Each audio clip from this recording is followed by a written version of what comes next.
आपण पाहतो की संत तुकाराम महाराजांची पालखी जी आहे ती आज सोलापूर जिल्ह्यात प्रवेश करते। या स्वागताला सिनेकलाकार भाऊ कदम आलेले आहेत। भाऊ, काय सांगाल? तुकाराम महाराजांच्या पालखीच्या स्वागताला आहे, आपण पायीवारी देखील चाललाय, काय असणार आहे आपला अनुभव?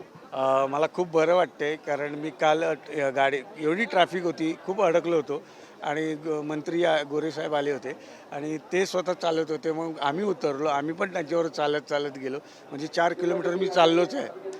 तर मला एवढं 4 किलोमीटर चालून थकवा जाणवला। तर हे पंढरीची जे एवढे वारकरी आहेत, एवढे माऊली चालत आहेत, त्यांचा आनंद वेगळा होता। पण चालताना मला हे जाणवलं नाही त्यावेळी की थकवा आहे, कारण सगळे चालताना बघून मला एक ती एनर्जी वेगळी येत होती।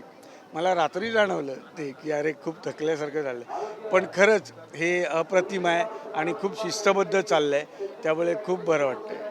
वारकऱ्यांना आता विठुरायाला पावसाची देखील शेतकऱ्यांना वाट पाहायला मिळते। विठुरायाकडे काय साकडं असणार आहे आपलं? विठुरायाकडे एवढंच मागणं आहे की विठुराया आमच्या शेतकऱ्यांचे प्रॉब्लेम सगळ्यांचे दूर कर आणि लवकरात लवकर पाऊस येऊ दे। जशी पाण्याची भरभराट होते तशी त्यांचीसुद्धा भरभराट होते। काय एखादा अभंग वगैरे काय?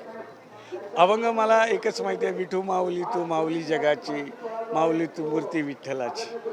नक्कीच आपण पाहतोय की हे होते भाऊ कदम यांनी जे आहे ते आज वारीमध्ये देखील तब्बल 4 किलोमीटरचा आहे तो प्रवास केला असून वारकऱ्यांच्या या पायी वारीचं देखील त्यांच्याकडून मात्र कौतुक करण्यात येतं असून विठुरायाचं देखील त्यांनी त्यांच्या वाणीतून जे आहे ते कौतुक केल्याचं आपल्याला पाहायला मिळतंय।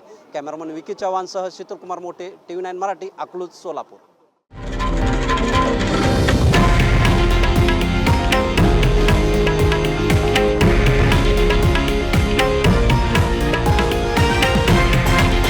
हे आहे देशातील नंबर 1 न्यूज नेटवर्क आणि आपण पाहत आहात TV9 मराठी, एकमेव।